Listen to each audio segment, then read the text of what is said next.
नमस्कार, माधुरीज किचनमध्ये तुमचं खूप मनापासून स्वागत आहे. मी आज तुम्हाला फ्राईड राईस करून दाखवणार आहे.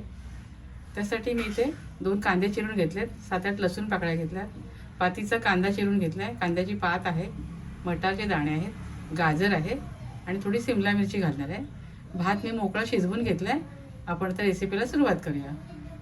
कढईमध्ये 3 चमचे तेल घेतलं आहे. तेलावर आपण जिरं घालूया. जिरं छान फुललं की आपण लसूण घालूया आणि हा कांदा फोडणीला घालूया. कांदा छान परतून झाला बघा.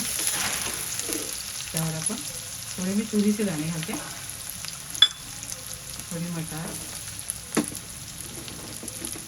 गाजर आणि पातीचा कांदा छान परतून घेऊया. शिमला मिरची घालूया, मीठ घालूया,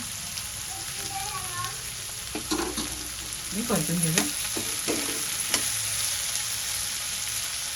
2 हिरव्या मिरच्याने मोठ्या चिरून घेतल्या, म्हणजे आपल्याला भाजीची पटकन काढता येतील. इथे भाज्या छान परतून झाल्या, आपण यावर भात घालूया.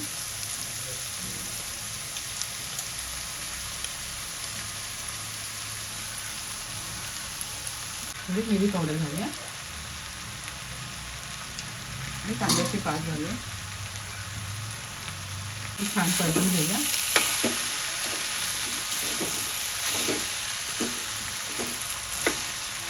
त्यावर आपण सोया सॉस घालूया. 1 चमचावर घातला आणि छान परतवून घेऊया.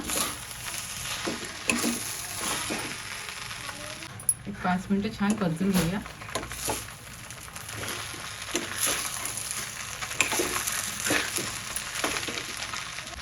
फ्राईड राईस आपला तयार झाला.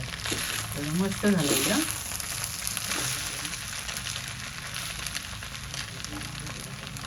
सर्व करून दाखवते तुम्हाला.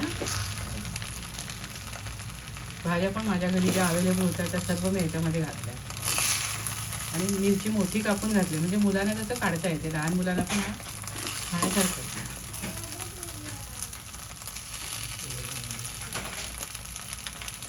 इथे छान असा व्हेज फ्राईड राईस मी तयार केला आहे. खूप मस्त झाला आहे. लहान मुलांना भाज्या पण खाल्ल्या जातील अशा प्रकारे केलेला आहे. तुम्ही सुद्धा माझ्या पद्धतीने असा फ्राईड राईस करून खात राहा, आनंदी राहा, स्वतःची काळजी घ्या आणि माझे व्हिडिओ पाहत राहा. शेअर करा, लाईक करा आणि सबस्क्राईब करा. धन्यवाद.